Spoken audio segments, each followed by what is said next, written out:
Olá pessoal, tudo bem com vocês? Hoje é dia 5 de julho de 2021.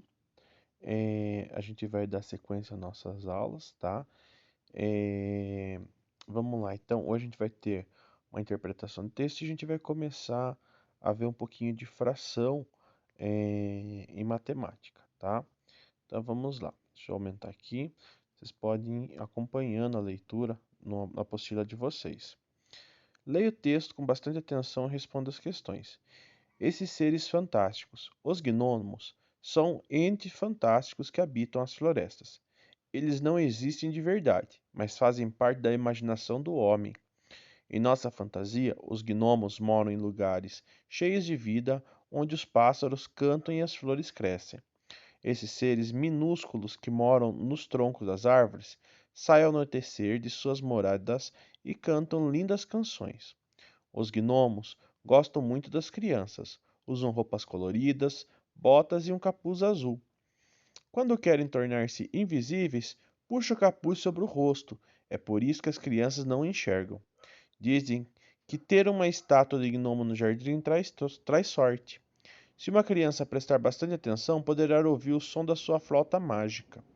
Os gnomos passam a vida brincando, dançando, rindo e ajudando as pessoas nos dias ensolarados de verão, nas noites frias de inverno e nas manhãs coloridas de primavera. Então vamos lá, gente. Temos 5 questõezinhas aí. Na verdade são quatro, 5 questõezinhas para a gente conversar. Então a número 2 fala assim: os gnomos existem realmente ou são seres imaginários? Então, vocês vão olhar no texto lá primeiramente, e aí vocês vão verificar se os gnomos existem realmente ou se são somente seres imaginários. Está no texto. A 3. Responda: onde os gnomos moram? Então, de acordo com o texto, qual o local que os gnomos moram? Certo? Onde que eles ficam? A B. A que horas eles saem de suas moradas para cantar? Então, qual que é o horário preferido deles para sair, cantar, né? Ajudar as pessoas, né?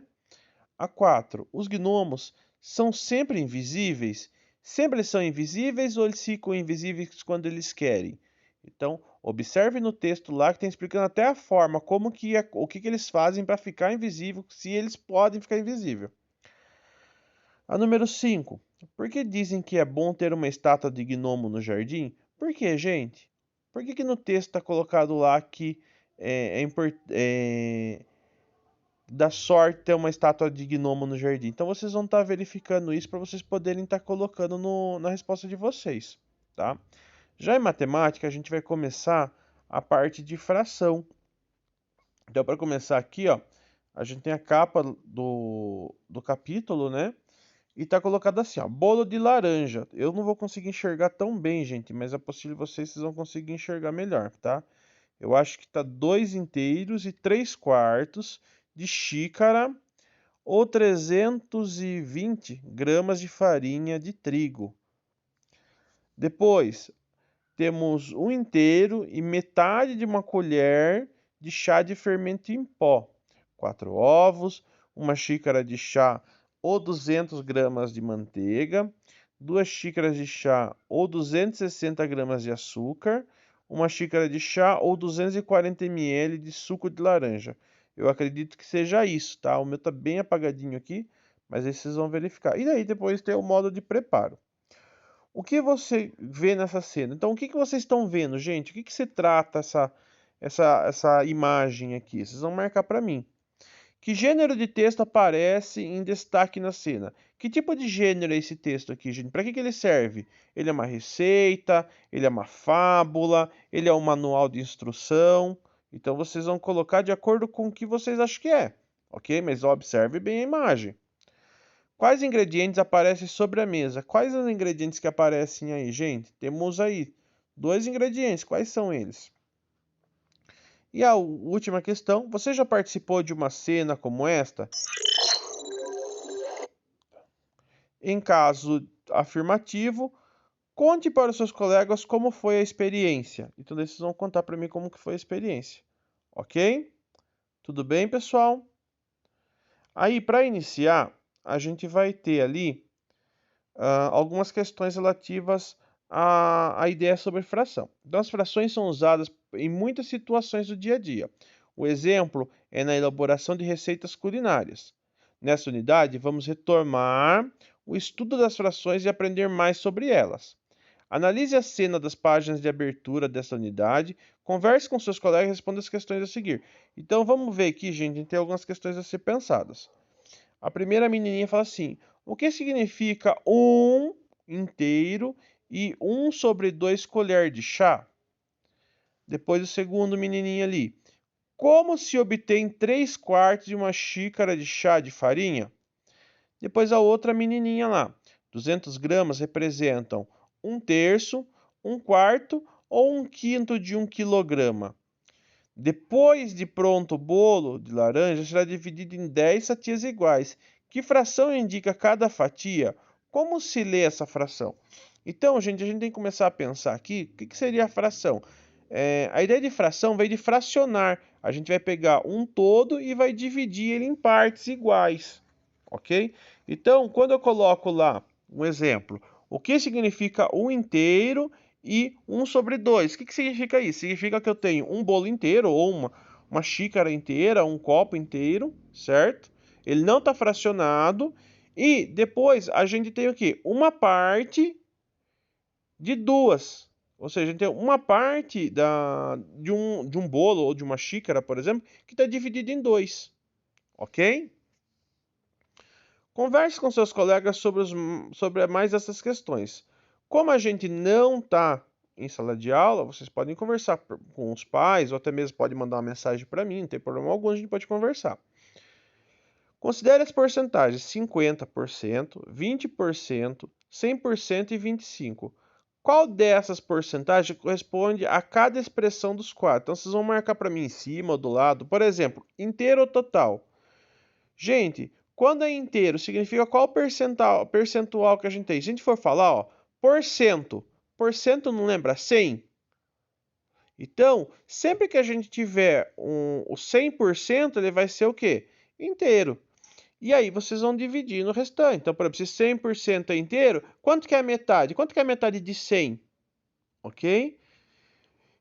Outra coisa, quanto que é a metade da metade? Então, se eu descobrir qual que é o valor da metade de 100, qual que é a metade desse valor?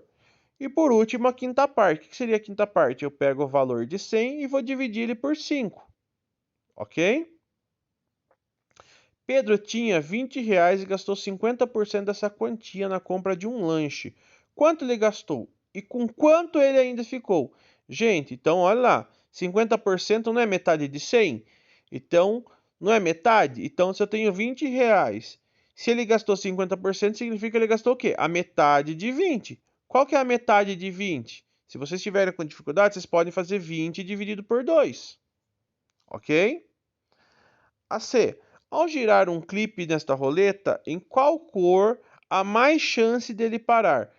Qual cor vai ter mais chance, gente? Por que eu falo isso? Qual dessas cores aqui aparecem mais vezes? Ok? Depois temos lá ideias de fração. Fração de uma figura ou de um objeto. Você já sabe? Complete. A região delimitada por uma circunferência foi dividida em... Em quantas partes foi dividido esse círculo aí, gente? Quantas partes totais ele tem aí? Foi dividido em quantas? Tomem cuidado que ele está pedindo total, não a quantidade que foi pintada, ok? Partes iguais. A B. Foram pintadas... Quantas partes foram pintadas nesse círculo aqui? Então, vocês vão contar para mim no círculo aí. Escrevemos a fração. Gente, o que a gente tem que colocar para pensar? O número que vai embaixo sempre vai ser o número denominador. O que é o denominador? É a quantidade total de partes. Então, por exemplo, se eu tenho um círculo lá e dividir ele em 5 partes, o número denominador dele vai ser o quê? Vai ser 5. Por quê? Porque eu dividi ele por 5. Tudo bem? Então, aqui vocês vão contar quantas partes foi dividida. Depois, aqui tem uma explicaçãozinha, ó. Então, o 3 ali, ó, é o número de partes pintadas, ok? Depois embaixo, ó, o número de partes iguais em que a região foi dividida. O número de cima sempre a gente vai chamar de numerador, porque ele vai dar a quantidade que está sendo numerada naquela situação. e o de baixo vai ser o denominador. Por quê? Porque eu vou estar dando o nome a partir da fração. Explorar e descobrir. Pegue uma folha de papel, dobre em duas partes iguais e pinte uma delas de vermelho. Quantas partes iguais há do todo? Então, quantas partes iguais aí tem da folha que você dividiu ao meio? A B. Quantas delas foram pintadas de vermelho? Observe bem. A C. Indique com uma fração a parte pintada de vermelho. Então, vocês vão observar que vocês dividiram no meio. Então, se dividir no meio são duas partes. Ok? Então, se essas duas partes aí, você divide no meio. Mas lembra que somente uma foi pintada. Ok? A D. Complete. Você pintou um ou a da folha. Então, vocês vão ver o que vocês pintaram, a quantidade, né? Depois, a próxima. Agora, dobre outra folha de papel em 4 partes iguais. Pinte uma parte de roxo. Complete. A. Quantas partes iguais ao todo? Vocês vão colocar a quantidade aí, certo? Total. E parte foi pintada. Então, vocês vão colocar a parte que daí vocês pintaram. A B. Indique com uma fração a parte pintada de roxo. Então, qual que foi a cor? Qual foi a fração dessa folha quando vocês pintaram? A C. Complete. Você pintou um... Aí vocês vão colocar para mim a fração que você pintou da folha. Dessa vez, a dobra da folha será em 8 partes iguais. Pinte 3 partes de verde. Complete a... Vocês vão colocar para mim a quantidade total de partes dentro da folha. E colocar para mim a quantidade que vocês pintaram. Ou seja, você pintou, aí vocês vão colocar para mim o número da fração, e depois vocês vão fazer a leitura dessa fração. Como que seria a leitura dela, ok? Gente, então é isso aí, tá? Qualquer dúvida, eu estou à disposição.